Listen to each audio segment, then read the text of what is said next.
Okay, so today we're talking about something a lot of people grapple with, that kind of chronic gut distress. Mm. The bloating, the pain, the unpredictable trips to the bathroom. It often feels like this puzzle you just can't solve. It really does. And the numbers are actually pretty startling.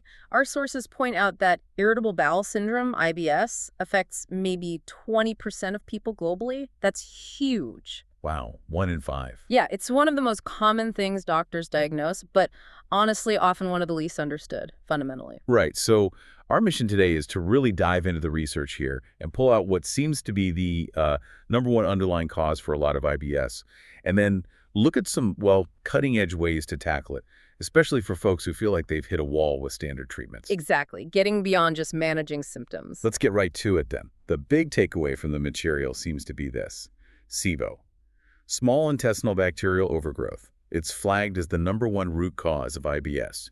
Why isn't this like common knowledge in every doctor's office? Well, that's a great question. I mean, traditional medicine often sees IBS as functional, meaning structurally the gut looks okay on scans, even if you feel terrible. SIBO kind of flips that. So. It suggests it's not just functional, it's more, well, mechanical in a way. You've got bacteria where they shouldn't be in the small intestine, fermenting food way too early. Mhm. And that produces gas, lots of it. Okay, so that's the gas driving the bloating, the pain. Precisely.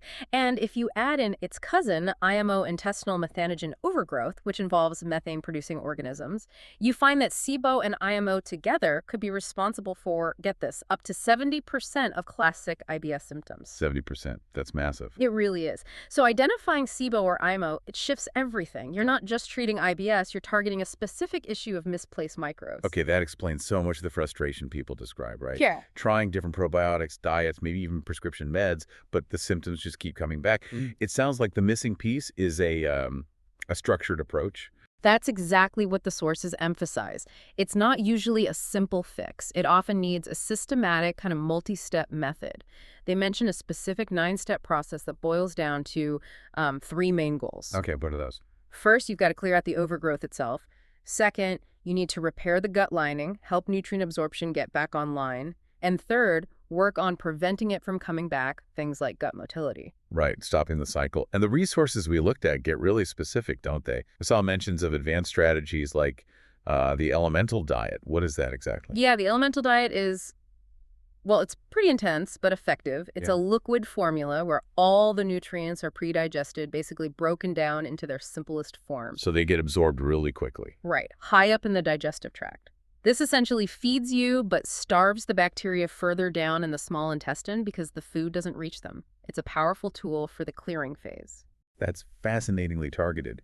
The sources also touched on deeper connections too, didn't they? Yeah. Things like how your DNA might play a role, lymphatic system links, even connections to things like diabetes or mitochondrial issues. Absolutely. And that highlights just how complex recovery can be.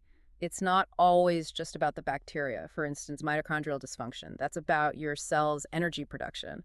If that's off, it can impact gut motility, which is crucial for preventing SIBO recurrence. So it's all interconnected. Very much so. That's why having a clear structure like the roadmap algorithm mentioned in the patient testimonials is so helpful. It helps people and even their doctors navigate all these different layers of treatment in an organized way. So pulling this together for you listening, if you're dealing with those chronic gut problems, maybe the focus needs to shift. Instead of just chasing IBS symptoms, maybe it's time to investigate SIBO or IMO as the potential root cause. Yeah, that shift in perspective is key. And that brings us to a final thought. The sources strongly suggest that healing SIBO often goes way beyond just eating clean. So if fixing this really needs such a specific, structured, multi-step plan targeting bacteria, gut lining, motility, maybe even cellular energy, what's the big assumption about gut health you might need to question? Maybe that belief that simply cleaning up your diet on its own is enough. Rethinking that could be the first real step toward relief.